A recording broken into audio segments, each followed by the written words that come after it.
The administration pressured them to bury the story. They buried the story. And they did. He may not have liked it, but he did everything they wanted him to do. Well, I mean... And it wasn't just the Hunter laptop story. It was every dissenting voice that was heard on Facebook was shut down by Facebook. Yep. And the same thing happened again on other media, social media sources. Again, confirming what we've been saying all along. This is what they do. Interesting report from an interesting place to get it, from a Montana television station, NBC Montana Live. Love it. Yeah. They had this to say yesterday. Meta CEO Mark Zuckerberg admits the company was pressured multiple times by the government to censor and moderate content. As national correspondent Matt Gelka tells us, Zuckerberg vows it won't happen again. Oh, sure. I'm sure it won't. Sure. Okay. In a letter to the House Judiciary Committee sent on Monday, Meta CEO Mark Zuckerberg says the Biden administration repeatedly pressured Meta to censor COVID-19 content, including humor and satire.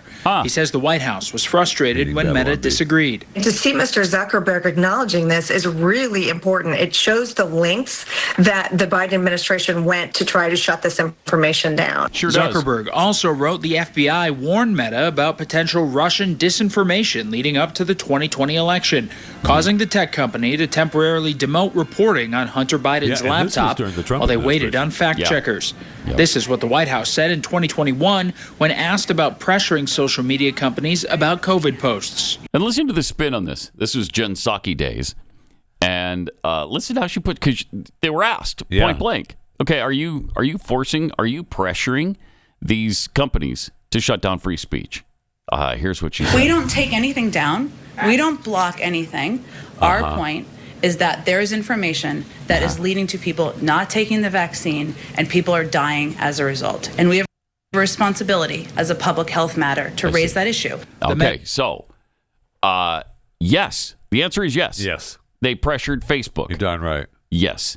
Now, we don't take anything. We can't take it down. We can't block anybody. Nope. We just tell them they'd better do it or else. And I don't know if... And that's exactly what they did. I don't know if NBC Montana Live has the Biden clip, but I mean, those were the same days when Biden said that this is we have of the unvaccinated, right? It's a pandemic of the unvaccinated. And it was in a question about people getting censored on social media. Right. I mean, this is really egregious. And a CEO said he believed the government pressure was wrong, while adding his company was ready to push back if it happens again. He also wrote they wouldn't temporarily suppress posts while waiting on fact-checkers. Free advocates celebrated the admission from Zuckerberg. The government can't pass laws restricting protected speech, but just as importantly, they can't launder their censorship through private companies. Except they do it all the time. Asking for more transparency going forward. We can't trust the government to obey constitutional limits on its authority when no one is watching, and that's why transparency is really important. Zuckerberg said ultimately it was up to Meta about what they did and did not take down, while also saying he regretted not being more outspoken about it. The White House responded in a statement saying, in part, we believe tech companies and other private actors should take into account the effects their actions have on the American people while making independent choices about the information they present. Reporting in Washington, I'm Matt Gelka. Thank you, Matt Gelka. Appreciate that. Another brilliant report by Matt Gelka. He's awesome. He's fantastic. Montana Live. NBC Montana Live. Yeah. So I don't know what town they're based in at NBC Montana Live, but I do know that they also had a billboard up on the screen while they were doing the newscast that it's going to be 66 degrees in whatever town they're in today. That just makes me ache for Montana. Does it though? 66 degrees? That'd be awesome.